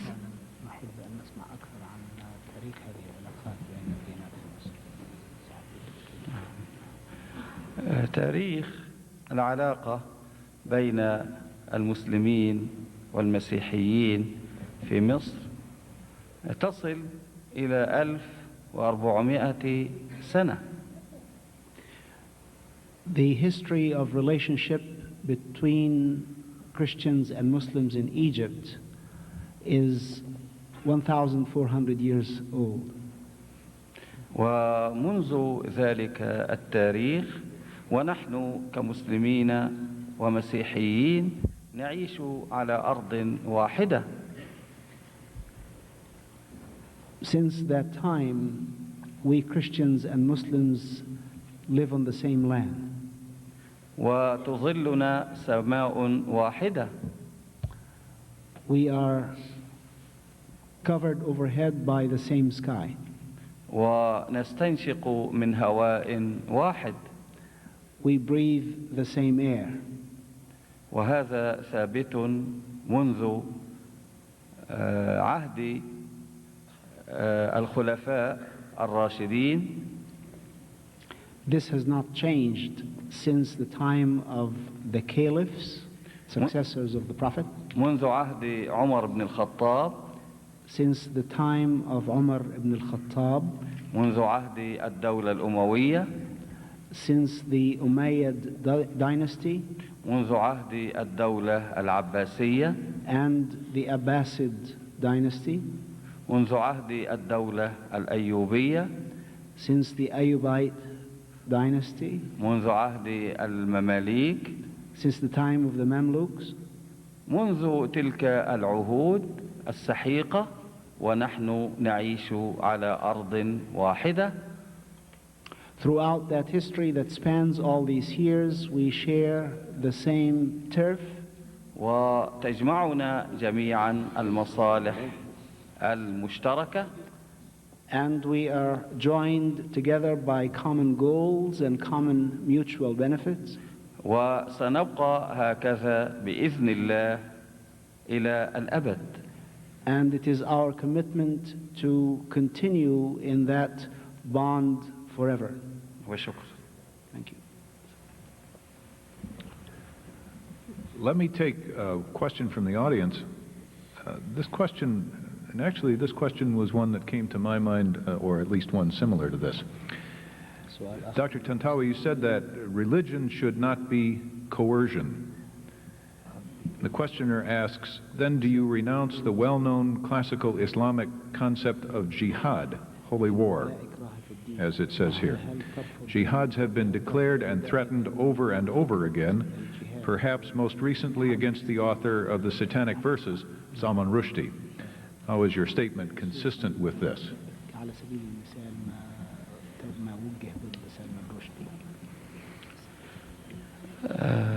نحن كما قلت نرفض التعصب، نرفض التخريب، نرفض الظلم، نرفض العدوان. As I have said, we categorically reject fanaticism, destruction, aggression, or hostility. نحن مع احترام العقائد واحترام الأديان واحترام الأنبياء عليهم الصلاة والسلام. We are committed to manifest our reverence for other faiths, other doctrines, the prophets, may peace be upon them. نحن نحترم إبراهيم وإسماعيل وإسحاق ويعقوب وداود وسليمان وزكريا ويحيى وعيسى، نحترم جميع الأنبياء عليهم الصلاة والسلام، ونحترم أيضا محمد صلى الله عليه وسلم. We revere the prophets beginning with Abraham, Isaac, Jacob, David, Jesus, and finally Muhammad. May God bless him and praise him. هذا الاحترام يجعلنا أن نقول كلمة الحق فيما يتعلق بهؤلاء الأنبياء الكرام. This reverence which we hold for all of these prophets requires us to speak the truth concerning what they have declared. وما يتعلق بسلمان رشدي له الحرية أن يتكلم، ولكن إذا تكلم بالكذب فعلينا أن نحاسبه على كذبه. Now, concerning Salman Rushdie, he is of course free and entitled to speak what he thinks, but if he speaks a lie, then we must call him to account for what he says. وما قاله سلمان رشدي فيه كثير من الأكاذيب. What was said by Salman Rushdie contains many things that are contrary to revelation, many lies. فقد احتقر الأنبياء. He has flagrantly despised the prophets. وأنا عندما كنت أستاذا بالجامعة، when I was a university professor, كنت عندما أناقش الرسائل العلمية أسأل الطالب: من أين أتيت بهذا الكلام؟ When I sat on committees examining degree candidates, it was my habit to ask the candidates or the students from where they have come up with such declarations in their theses, that is. فإذا أتى بالدليل أيدته، وإذا لم يأتي بالدليل طالبته بالدليل. If a candidate presented his evidence or her evidence, then I confirm what the candidate said. But if he fell short of presenting convincing evidence of his declarations and affirmations, then I demanded evidence of the candidate. وسلمان رشدي وصف نبي الإسلام ووصف بعض الصحابة بصفات كاذبة. Salman Rushdie has attributed false attributes to the Prophet of Islam and to his companions. وأنا أطالب بتكوين لجنة علمية من علماء الدين المسيحي ومن علماء الدين اليهودي ومن علماء الدين الإسلامي، ويجتمعون ويقرؤون ما كتبه، ثم بعد ذلك يسألون أين الدليل على ما قلت. I would demand that a scholarly committee composed of Christian scholars, Jewish scholars, and Muslim scholars come together and study what Salman Rushdie has written, and then confront him with questions from whence he has come up with such declarations. وهنا أطالب اللجنة العلمية أن تصدر حكمها العادل على ما كتبه. And I would expect that such a committee, after that investigation, would issue its judgment about what Salman Rushdie had written. وهذا الحكم أتركه للجنة العلمية. I leave that judgment to that scholarly committee or committee of scholars. أما أنا فلا أفتي بقتل الأشخاص. As for me, I do not issue a decree for the killing of persons. وإنما كل ما أطالب به أن يبحث عن الحقيقة وأن تقرر الحقيقة، والذين يتولون ذلك اللجان العلمية المختصة من علماء الدين المسيحي ومن علماء الدين اليهودي ومن علماء الدين الإسلامي، والكل يجتمعون لكي يقرروا هذه الحقيقة فيما كتبه سلمان رشدي.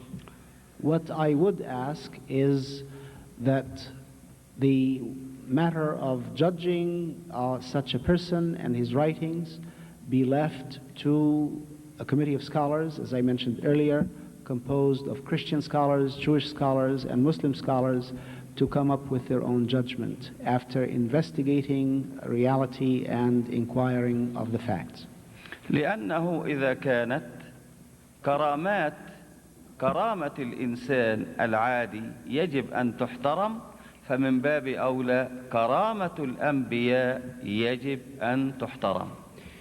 If indeed I proclaim that the dignity of ordinary individuals be protected and defended, then it is quite obvious that I should also demand that the dignity and the honor of prophets be also protected and defended. وأنا بصفتي من رجال الدين الإسلامي وعندي ترجمة لما كتبه سلمان رشدي، أستطيع أن أقول بأن كثيرا منه هو مجموعة من الأكاذيب ومن المفتريات التي لا يقولها إنسان ينتسب إلى أي دين من الأديان. As a religious leader and scholar myself, as one who has in my possession a translation of the writings of Salman Rushdie, and as one who has read those writings, I am convinced that so much of what he had written is indeed a collection of fabricated lies and a complexity of works that are not acceptable given the revelation and tradition that we have. وأخيرا أترك الحكم أيضا للجنة العلمية الموقرة، وفي الوقت نفسه أنا ضد إباحة القتل. Finally, I would yield to the judgment of such committee of scholars, and at the same time I declare that I resist the permission or permitting the killing of a human soul for scholarly work, that is. Thank you. Before we go any farther, I would like to thank Mrs. Zaki for being here and ask her if she has either a question or some remarks that she'd like to make. I have been asked a lot about women in Egypt, and of course it would go women in Islam since the Mufti is here. The women in Egypt have always been treated with great respect. It is a part of Islam and Christian religions, and the Egyptians are very much influenced by all religions, as we are the land where we have the three religions dominating the whole of our lives. And contrary to the belief in the Western world that women have to be under veil and ignorance, in Egypt, women have to be educated. Education is compulsory regardless of sexes. Concerning the veil, in our rural society, it is a tradition for women. They work alongside with the men on the farms, and they always have covered their hair. So covering the hair and keeping conservative dresses has always been prevalent in Egypt, regardless of the religion to which the women belong. Nowadays, they mention all the time for women who wear the veil that this is fanaticism and extremism and so on. Women in Cairo did not wear the veil because they were in close contact with the Western world. But those who have come from the rural areas now and have had higher education, they kept the veil. Veil meaning covering the head and the hair, not covering the face. They just wear a scarf or a hat. Maybe in the Western world they have dropped the hat, but in Egypt we don't wear the hat, but we wear a scarf. But we still have complete freedom to wear the scarves or no scarves. I have never worn a scarf. If we look at Islam, we should cover the hair. It's like the Christians now who have relinquished the scarves in the churches, but it was always there. And some churches would insist on keeping the scarves, some have disposed of it, sort of, but it's still there. Concerning working for women, women have always worked, and work was never despised for women. They have to work, whether at home or outside. It all depends on the family. requirements. So if a woman is needed outside the home to work, then she would work. Nobody would oppose that. For any job after education, all jobs are available to women, and women have complete freedom. And in their personal lives, women have always been respected and protected. Protected does not mean subjugated, but they are protected in the means that, in the meaning that the men in Egypt are required by law to support their wives and their children, regardless of if the woman is working or not. They are by law obligated to support their children and their wives. So women actually enjoy the best of two worlds. They have the privilege of having all kinds of economic independence, and at the same time their husbands care for them. So this is what I would say for the women. And many allegations have been attached to women in Islam which are not true. Women in Islam have always been highly regarded and highly respected. Thank you. Mrs. Zaki, thank you very much. Let's move to a slightly different topic. One of our people in the audience asks, is there hope for peace in the Sudan? And let me frame this. Sudan, as you know, is Egypt's neighbor and has had considerable trouble, particularly trouble between Muslims and Christians. And there is an attempt in Sudan to create what some have called a theocracy, an Islamic state. And I wonder if either of you gentlemen, Dr. Habib or Dr. Tantawi, who have worked for peace in Egypt, might be able to tell us how interfaith efforts such as yours might be spread to Sudan and have an impact on the situation in Sudan. Dr. Habib?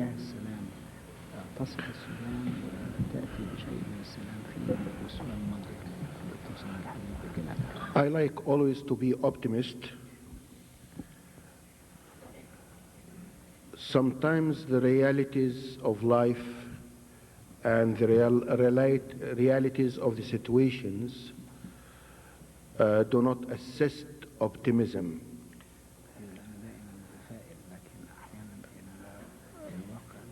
To be very honest with you, I think the situation in the Sudan is not progressive as it should be. It is not a matter of Christian-Muslim relationships. It's also Muslim relationships. Many Sudanese have immigrated now to Egypt, or if we don't use the word immigration, we use that they have escaped and came to Egypt. The last figures we have that there are between 3 and 5 million Sudanese in both Cairo and Alexandria. They are seeking refuge, asking for a job or work. Many of them are Muslims, many of them also are Christians. So the real situation in the Sudan, that the present government is not progressing as it should be. It is not a matter of implementation of the Sharia, but it is the matter of the ability to run a government. And the present people in the present regime in the Sudan are unable to run the government as they should be. This is why Sudan is suffering and will continue to suffer until some change will take place in the government. Mr. Hassan, I'll move to you. Yes, I'd like to change the tone here as far as the area of responsibility and understanding. And being an educator, I like to get into the area of our young people. So much is said that we have heard and seen in the media that mainly adults are involved in the peace process and some form of understanding to promote it. But I've always found that the young people seem to be taking a back seat in the involvement of this peacemaking process. What dialogue is there, or has there been, involving the young people of Egypt and the young people of the United States in promoting peace and progress in the world? Dr. Habib?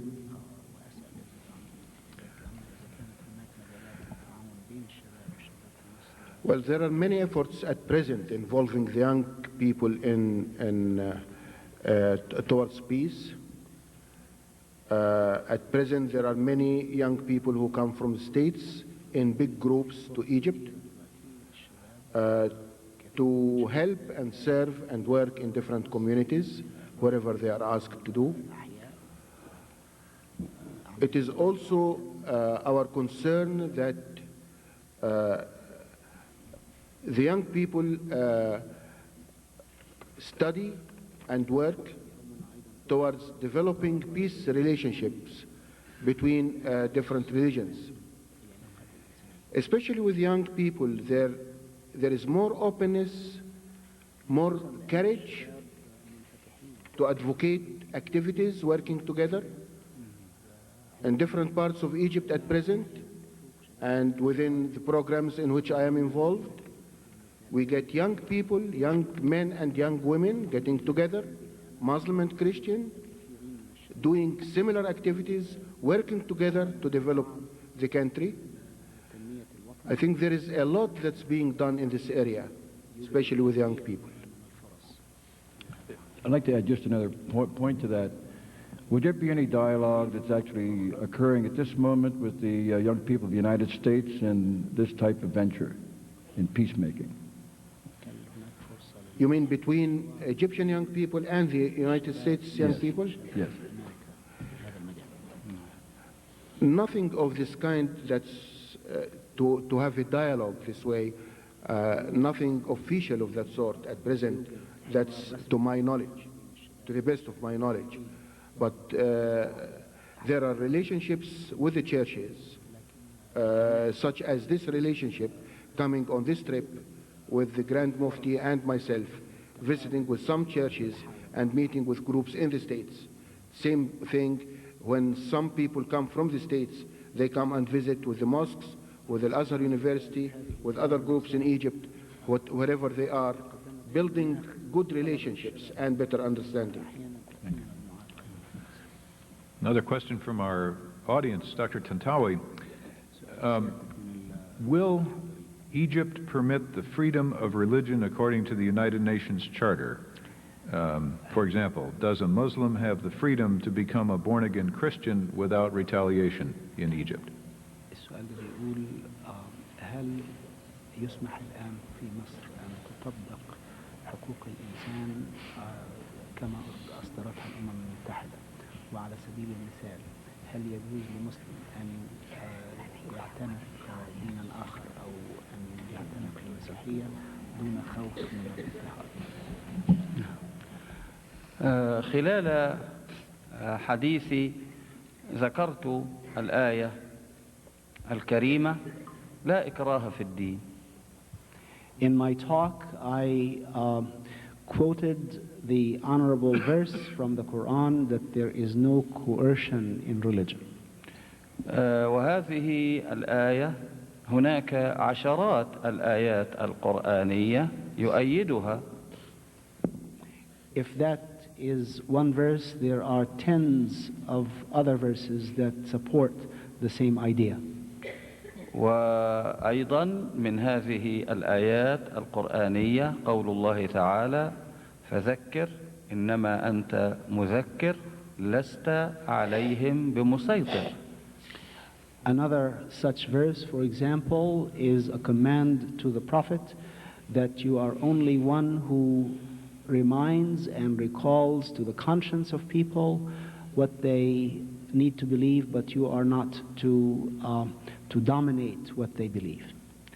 وقلت خلال كلمتي إن العقائد لا تباع ولا تشترى. I also said that faith or doctrines are neither for sale nor for purchase. وقلت أيضا إن الإكراه على العقائد لا يولد مؤمنين وإنما يولد منافقين. You also recall that I said in my talk that any coercion in the matter of faith produces not genuine believers, but indeed hypocrites and liars. الإكراه على العقائد مرة أخرى أقول لا يولد مؤمنين صادقين وإنما يولد أناسا كاذبين منافقين. I want to say it again, that any coercion in the matter of faith does not produce genuine believers, but only hypocrites and liars. والعقيدة بين الإنسان وخالقه. Faith is a matter between the believer and his or her creator. والله وحده هو الذي يحاسب الناس على عقائدهم وعلى أعمالهم. God alone is the Lord of judgment who calls to account every human for their faith and action. من هذا المنطلق أقول كل إنسان يعتنق العقيدة التي يريدها. From this conviction, I declare that each person is free to decide his choice of doctrine. فإذا ترك مسلم عقيدته إلى عقيدة أخرى فالله وحده هو الذي يعلم ذلك. If a Muslim departs from his faith for another, God only knows that Muslim's departure. وعندما يحاسب في شريعة الإسلام إنما يحاسب على إساءته عندما يسيء إلى عقيدته. If that person is to be called to judgment according to Islamic law or Sharia, that person's judgment will be based on whether that person has despised or caused injury to Islam itself. أما إذا تحول من عقيدة إلى عقيدة دون أن يسيء ودون أن يعتدي فهذه مسألة بينه وبين الله. But if that person turns from his former doctrine to another, that is for him and between him and God. ولا يستطيع لا المفتي ولا غير المفتي أن يحاسبه على ما بداخل قلبه. Neither the mufti or non-mufti can call to account anyone for what he or she holds in their heart for faith. في حالة واحدة عندما يسيء إلى العقيدة ويكذب عليها ويتطاول على الأنبياء وعلى الرسل هنا نقول له أين دليلك على ذلك. There's only one case in which we must demand of a person to give evidence and to give reason for his or her action, and that is when that person deliberately injures Islamic doctrine or distorts it or reaches with aggression toward the prophets in whom we believe. حرية العقيدة في شريعة الإسلام أمر مقدس. Freedom of faith or doctrine in Islam is a sacred matter. ولا يحاسب الناس على ما بينهم وبين خالقهم. And people are not called to judgment for their relationship with their God. وإنما يحاسبون إذا كذبوا أو ظلموا أو اعتدوا. They are judged only when they lie or commit acts of aggression. وشكرا. Thank you. Let's make our final question to both of you gentlemen. In the United States, we probably don't know very much about Egypt. We probably don't know very much about Islam. Part of that comes from the fact that our news media don't pay a great deal of attention to what happens in other parts of the world, particularly in Africa, even in North Africa. I wonder if there, and one of our questioners asked the same question, is there something that either of you or both of you could recommend that would be helpful to those of us who are here tonight in our efforts to understand better what it means to be a Christian in Egypt, what it means to be a Muslim in Egypt, what it means to be an Egyptian in this time? Dr. Habib?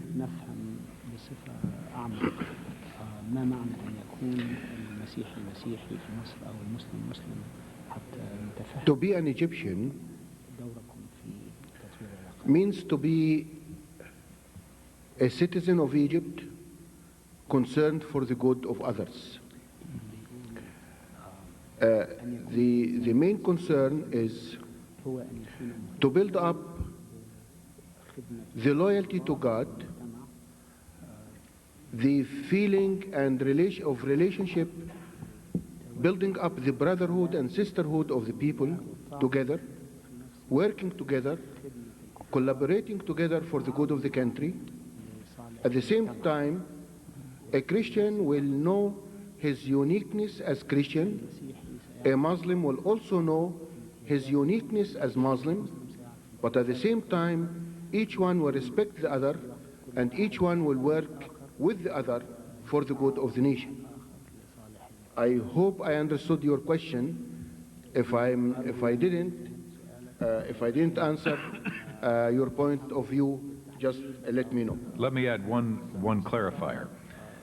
I think the person who wrote the question from the audience was concerned about knowing whether there is, for example, a book other maybe than the Quran that people here could read that would give them a better understanding of the situation that the two of you are involved in your daily lives. نعم، توجد كتب وليس كتابا واحدا، وإنما توجد كتب تتعلق بالسنة النبوية، كتب تتعلق بتاريخ الدعوة الإسلامية، كتب تتعلق بسيرة النبي محمد صلى الله عليه وسلم، كتب تتعلق بسيرة العلماء، كتب تتعلق بتاريخ الأديان، كتب كثيرة. نحن كل ما نرجوه ومرة ثالثة أقول كل ما نرجوه من الشعب الأمريكي الكريم أن يأخذ علمه عن الإسلام من العلماء المسلمين المتخصصين، ولا يأخذون علمهم عن غيرهم. ودين الإسلام دين مفتوح ليس فيه ظاهر وليس فيه باطن. وإذا كنا نحن لم نزر أمريكا كثيرا، فهناك التبادل بيننا إن شاء الله يتم بصورة أكثر وأكثر وأكثر. وفي مصر الجامعة الأمريكية وفيها آلاف من الطلاب وفيها عشرات من العلماء في تخصصات متعددة. فكل ما نرجوه أن تكون المعلومات عن الإسلام معلومات تؤخذ من مصادرها الصحيح. وشكرا. Let me summarize.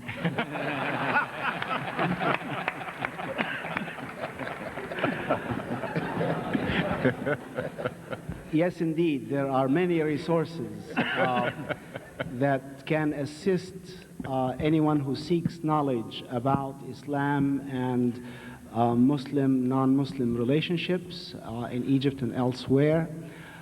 There are books, for example, about the teachings of the Prophet Muhammad. There are books of interpretation of the Quran. There are biographies of the Prophet and his companions and leaders of Islam throughout its 14 centuries. There are also opportunities for encounter with Muslims, and all I would recommend to you is that when you genuinely seek to know about Islam, that you seek it to know from Islamic sources and not others. Islam is an open religion. It has nothing hidden. It does not have a side that shows and the side that is concealed, but it is an open book for anyone who seeks to know about it, and its resources are abundant. You are encouraged and invited to learn more about it from its original sources as much as you're able. I would also call upon you to take advantage of any opportunity to come and visit our country, to study if you can. We have, for example, the American University, where thousands of American students have come through and have learned something of what it means to live in Islamic society. The opportunities are abundant for knowing more about us if you avail yourselves of them. And you have the new library that's being built in Alexandria that will undoubtedly be the most beautiful library in the world. Indeed. May I be permitted, Please. Mr. Moderator, to say a word not as a translator, but as a panelist, and I will try to keep it short, but there are a number of things I'd like to say.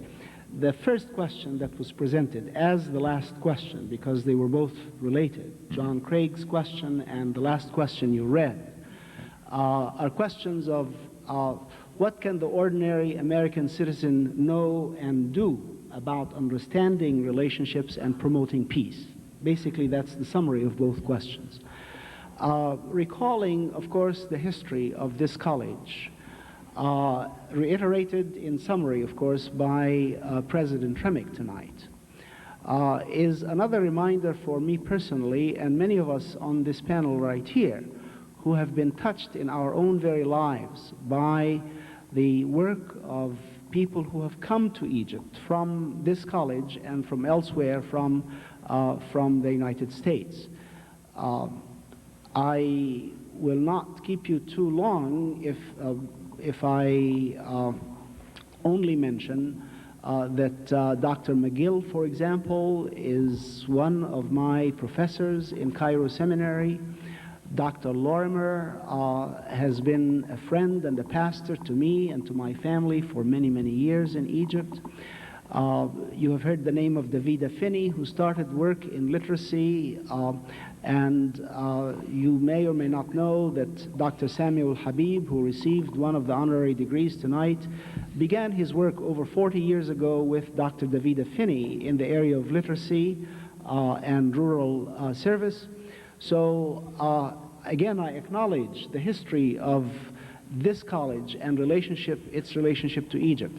Now, in response to the summarized question that I have reiterated, I'd like to offer an opportunity in behalf of the Worldwide Ministries Division of the Presbyterian Church USA, a call, if you will, to any young women or men who may be interested in the development of their own personal growth, in understanding another culture, another faith commitment, by offering themselves for a volunteer service opportunity to come. There is demand in our synod schools in Egypt for teachers of English as a second language, and we have a number of young men and women in Egypt right now who are exercising the gifts that they have been given as they offer a service to young boys and girls who are learning English as a second language.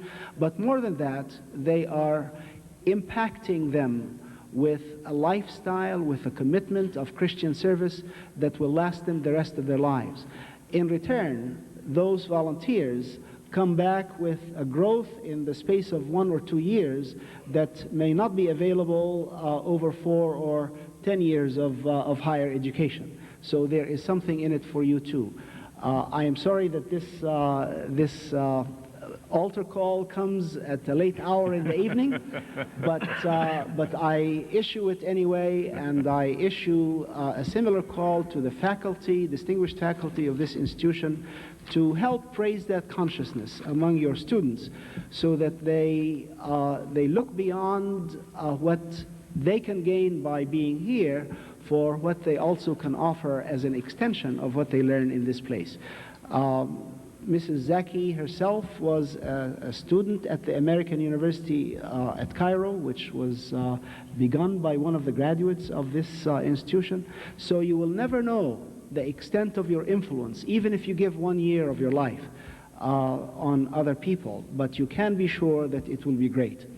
I do, in behalf of the Presbyterian Church USA, and on my own behalf, wish to extend our deep gratitude to Westminster College, its president, its board of trustees, its faculty, and its students, as well as the community in New Wilmington, for all of your efforts to make this event happen.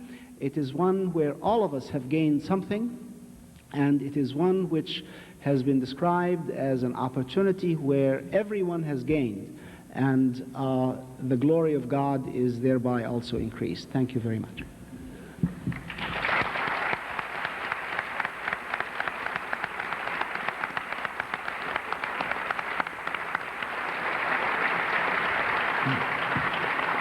Thank you, panelists, for your contributions. Thank you, audience, for your participation.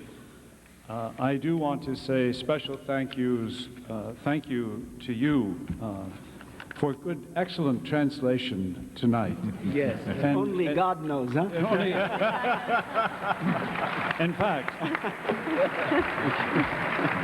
you're so good at it. The dean of the college backstage whispered to me and said, I wonder if we could get him to come here so he could translate for us what you say, Mr. President. That's beyond translation. But really, to you and to the panelists, we express heartfelt thanks. It's been a wonderful evening.